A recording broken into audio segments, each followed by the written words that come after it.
Hello, my name's Peter Wren from the I Wanna Believe channel and welcome to Paranormal Encounters. Get ready to journey into the mysterious and unsettling world of the paranormal. In this gripping show, Paranormal Encounters, we delve into the lives of those who have come face to face with the unexplained. Through candid and heartfelt conversations, we bring you the graphic, personal and emotional stories of paranormal witnesses, revealing the chilling realities that lie beyond the veil.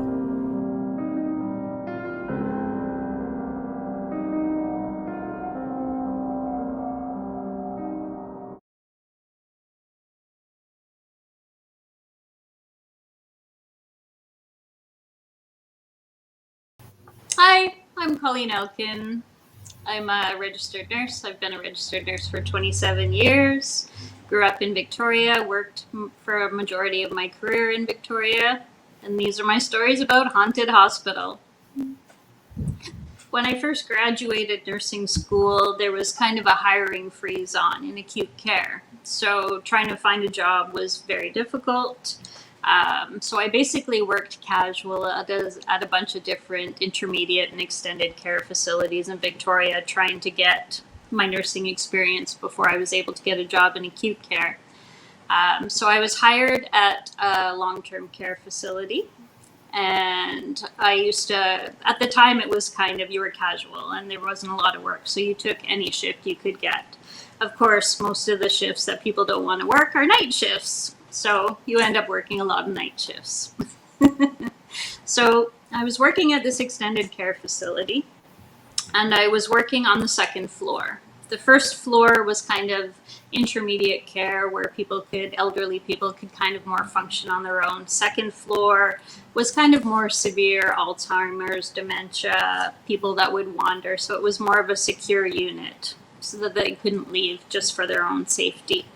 It was in the fall, probably flu season, because of course flu season, a lot of elderly are more susceptible to flu, so you have a lot of people that are getting sick and unfortunately passing away.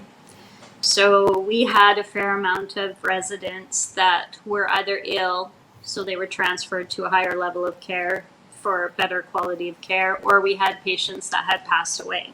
So we had a couple more rooms that were empty that we normally wouldn't be empty. Normally we would be full the whole time. And I remember working a night shift and I was on the second floor and I was sitting in the nursing station charting. And at this time, we would have one RN per floor. So there was me and another nurse working downstairs and we had a bunch of care aides. I think we had one or two care aides per unit to help with the elderly overnight. So I remember sitting at the nursing station charting and the care aide that I was working with was on her break. So it was just me on the second floor and charting away, and call bell goes off. So I look down the hall because they have the little red call bells on top of the doors so you can see the light for whatever room the call bell is ringing. So I look down the hall and it's the far end room on the right hand side. And I know that there is nobody in that room. That room is empty. It's vacant. We do checks on the patients probably maybe once every hour if the care aide's not there. So I look and the call bell's ringing in a room when there's nobody in it. So I get up, I walk all the way down the hall, open the door, turn on the light. Sure enough, it's an empty room. There's nobody there. Call light's still on. And at this time, you had to actually go into the room to push the button to actually turn the call light off. There was no kind of remote access to anything like that. And the call bell is basically a wire plugged into the wall. The patient hits the call bell, you go in, you manually turn the bell off. So I go in there, there's nobody in the room, it's empty, everything is neat, tidy, the bed's made. Like it looks like it's basically waiting for somebody to be admitted. The room's clean, everything's good. I turn off the call light, have another look around, nobody there, it's all good, turn off the light, shut the door, walk back down the hall. About 15 minutes later, sure enough, Call bell rings, same room, look down the hall, red lights on, and I'm like, oh, it's going to be one of those nights. So I get up, walk all the way down the hall, open the door, same thing. Nobody's in there. Everything is fine. There's no patient in there. Nobody else is in there. No staff. And you can see that whole area. Like somebody would have to go past me, staff wise. There's no other access to the end of that hallway. They actually have to go past the nursing station. So it's not some staff playing a trick or sneaking in there, because I would see them. You know, I'm sitting right at the nursing station. You know, anybody that comes off the elevator sees me. So same thing, go down there. This time, I think, okay, I'm going to pull the call bell because there's no patient there. So the call bell actually doesn't need to be in the wall. So I think, okay, I'm going to put an end to this, pull the actual cord out of the wall, and just basically roll up, because it's basically kind of a long table.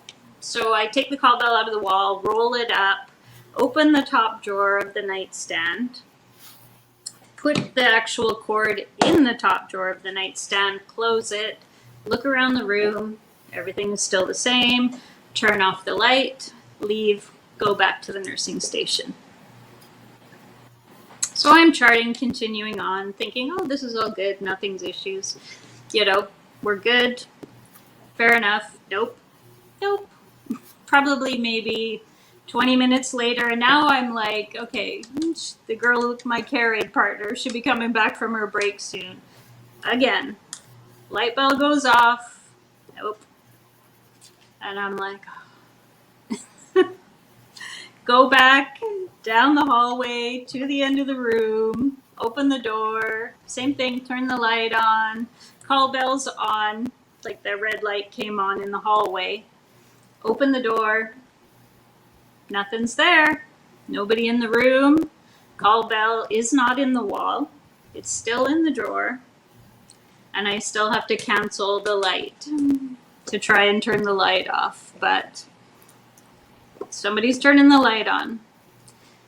So thankfully after that, one of the girls came back from her break, and I had explained to her what was happening, and she had experienced stuff too, so she wasn't surprised either. But I'm like, I took it out of the wall.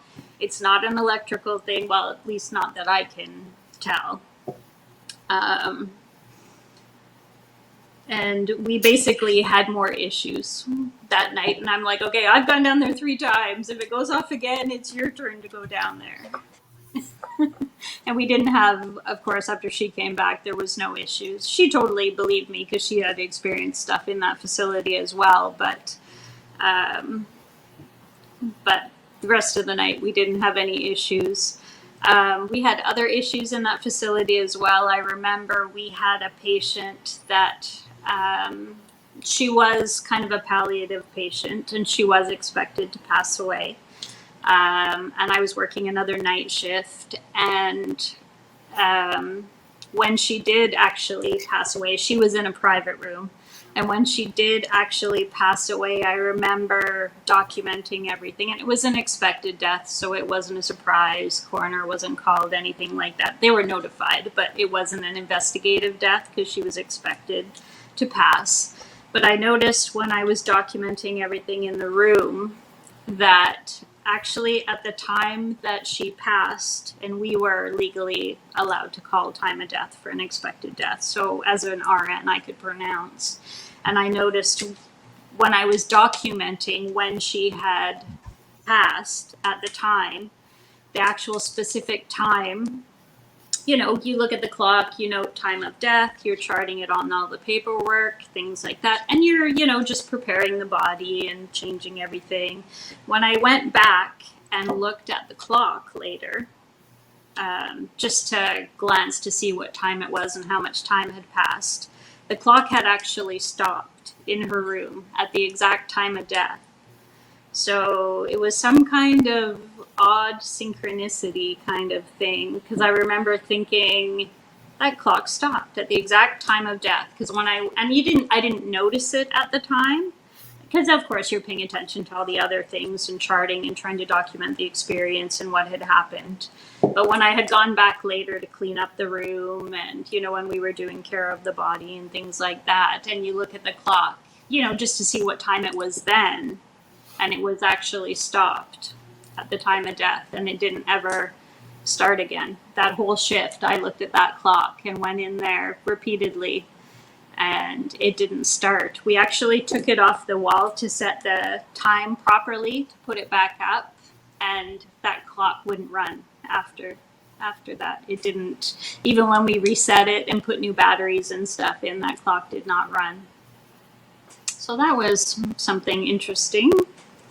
I've also had, when I was working night shifts and you're checking charts and you're checking medication records and you're making notes, checking everything, making things good. You have, your cheat sheets for all the stuff that you do during your shift, and, as you go through and click things off. And I was the only one there. I think the care aides were either on break or down helping on the first floor. And I remember, I had my sheet next to in the nursing station there. And the nursing station at this facility is secure. So it's all kind of gated and kind of fenced in with plexiglass partitions so that the residents can't actually get into the nursing station. And I remember I had left paperwork on my desk just to go check. You do hourly checks and make sure everybody's still sleeping and still breathing, and everybody's, they're not on the floor, everybody's good. And when I had come back, I sat down at my desk and I went to write on my paper. And there was something written on the corner of my paper that wasn't there when I left. And it wasn't my writing. And it was a name. I don't remember what the name was, but it was written on the corner of my cheat sheet paper, and it wasn't in my handwriting.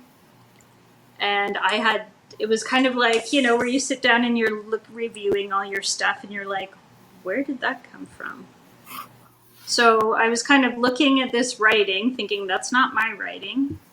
And I knew nobody, I didn't see anybody when I had done my rounds. Nobody had come up. The only way you can get up to the first floor to the second floor is actually elevators. They didn't have stairwells in this facility probably because it was so small. So you only had the elevator going between the two floors, and you can hear it, especially, on the night shift when there's no activity and it's quiet. And I know nobody had come up. And even when I talked to the care aides and the other nurse afterwards, and I showed them the paper, I said, just to see if anybody had written or if maybe they had left me a note for something that I, a quick note, like, if they're going to tell you somebody has fallen or somebody has, is feeling unwell or whatever. And I showed all the nurses that were working that night. Nobody admitted to writing anything on my sheet. Nobody recognized the writing. I didn't recognize the writing. Nobody knew what the name was. And it wasn't anybody that I recognized from the facility. Like, it wasn't any of our patients. It wasn't any of our doctors or nurses. So to this day, I still have no idea what the name was on my paper, how it got there, who put it there, what the significance of it was. I never did ever figure out what the mysterious writing was about or who it was about. I had one incident at that same hospital when I was working actually on the first floor one night. And it was...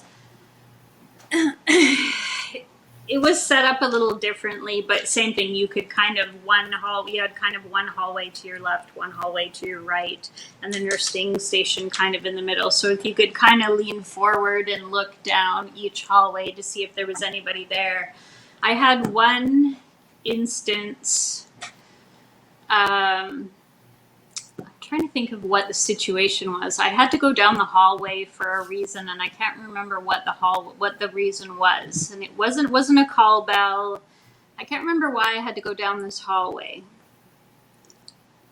I can't remember what the reason was. I think it was maybe one of the care aides asked me to check on a patient or something. And I had done that, and I remember standing at the end of the hallway. So the nursing station would have been in the middle, and then down. You could kind of see past the nursing station and kind of around and see the other hallway. And I remember seeing something kind of go past, and it was white and kind of hazy, but not like you could kind of see through it. And it was kind of the shape of a person, like the vague kind of shape of a person, but it was that white, hazy kind of, when you see it out of the kind of the corner of your eye. And I kind of saw, I was doing whatever I was doing at the time, and you kind of look up and glance kind of because something catches your eye out of your peripheral vision. And I had kind of looked up and kind of down the hallway, and I kind of saw a white kind of figure kind of go.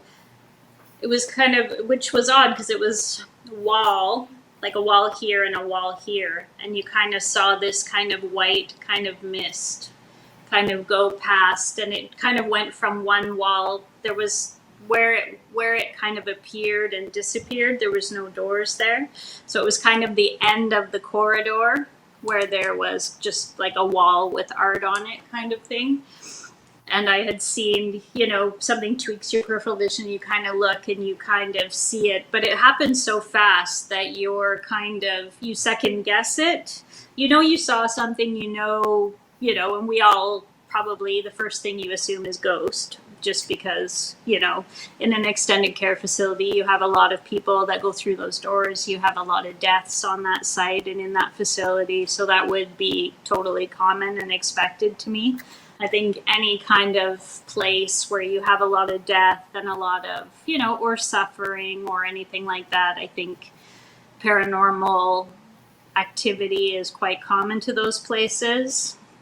So I had seen kind of that white little kind of haze, but it was so fast and so kind of vague that you register it, but it didn't really have an effect on me in a sense that I didn't feel scared, or I didn't feel, probably because it was so quick and so kind of fleeting. You acknowledge the experience, but it didn't scare me at the time. You know what I mean? I didn't feel threatened or scared by it or anything, but it wasn't unexpected either.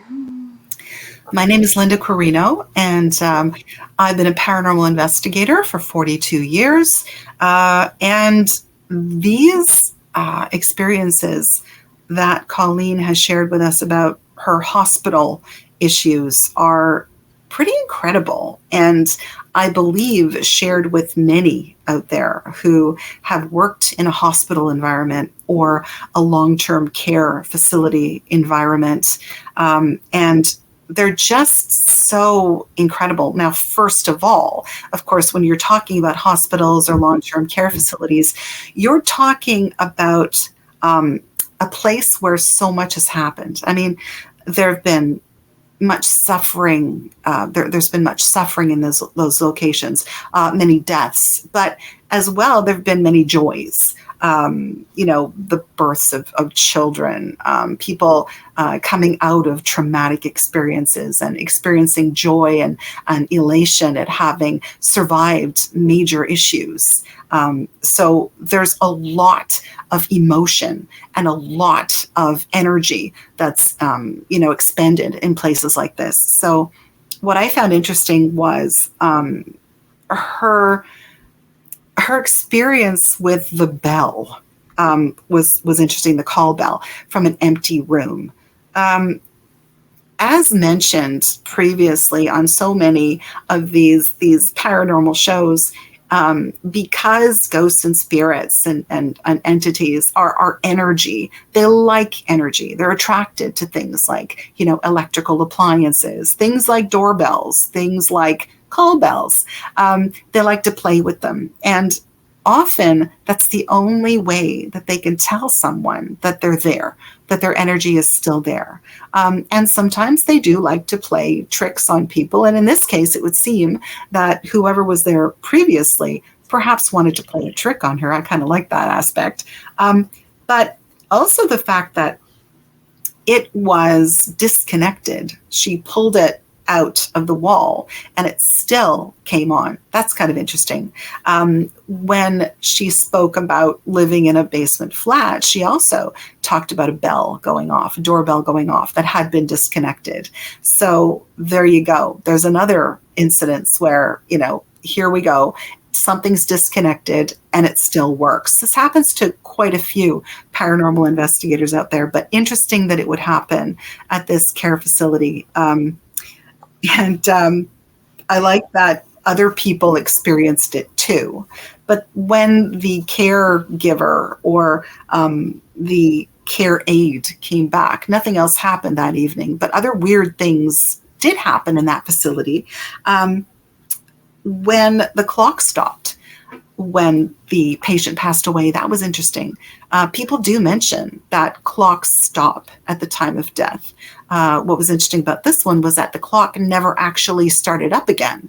That was really interesting. But the fact that it stopped at the exact time of death, a lot of paranormal investigators, people in the paranormal field will say, well, because we're energy and we can affect the energy around us, and ghosts and spirits can affect the energy around us. Perhaps that's what they did in this case. The energy does affect the environment, and the clock stopped because energetically something happened. So that's kind of interesting. The paperwork and the writing on the paperwork is an interesting thing. There have been cases documented where people have left in, a more active or haunted area, a notebook and a pencil, and something has been jotted down. We all know about automatic writing. The energy comes from somewhere and is transported through the medium onto the paper. So it is interesting that whatever was written on the paper, there was a specific name, and the handwriting was not recognizable. Nobody admitted to having done it. Nobody was around the area at the time. So that's kind of curious how that would happen. Was it paranormal? It certainly seems to have been the case. I think, when you look at everything, you wonder, especially in a hospital, why these things would happen. Yes, traumatic experiences happen. Sometimes when someone passes traumatically, they perhaps don't understand that they are dead.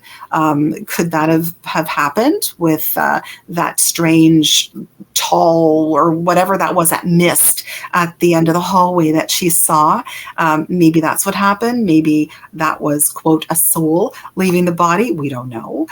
Some people might claim that it might be. But again, these experiences are interesting given that they're in a hospital. Traumatic things happen. They leave an imprint on the area. So, you talk about, an energetic mark. They leave an energetic mark. Perhaps they're residual energies walking around. Maybe they're people that don't know they've passed. I just think it's just absolutely fascinating. And thank you so much to Colleen for sharing these experiences. And I'm sure other people out there have had similar ones. That was brilliant. Oh, God.